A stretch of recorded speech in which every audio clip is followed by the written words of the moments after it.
بسم اللہ الرحمن الرحیم۔ السلام علیکم ورحمۃ اللہ وبرکاتہ۔ آج کی آیت بسم اللہ الرحمن ثم بعثناهم لنعلم أي الحزبين أحصى لما لبثوا أمدا۔ ترجمہ: پھر ان کو جگا اٹھایا تاکہ معلوم کریں کہ جتنی مدت وہ غار میں رہے دونوں جماعتوں میں سے اس کی مقدار کس کو خوب یاد ہے۔ آج کی دعا: رب اوزعنی ان اشکر نعمتک التي انعمت علی وعلى والدی وان اعمل صالحا ترضاه وادخلنی برحمتک فی عبادک الصالحین۔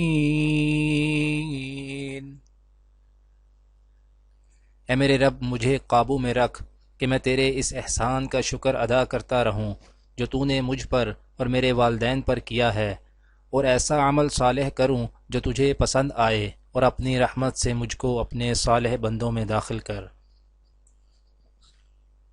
آج کی حدیث: حضرت عبداللہ بن عباس رضی اللہ تعالی عنہ بیان کرتے ہیں کہ ایک رات میں نے اپنی خالہ میمونہ بنت الحارث رضی اللہ تعالی عنہ زوجہ نبی کریم صلی اللہ علیہ وآلہ وسلم کے پاس گزاری، اور نبی کریم صلی اللہ علیہ وآلہ وسلم اس دن کی رات میں انہی کے گھر تھے۔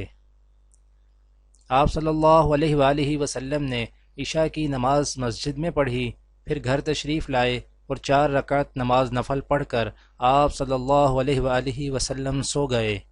پھر اٹھے اور فرمایا کہ ابھی تک کہ لڑکا سو رہا ہے، یا اسی جیسا لفظ فرمایا۔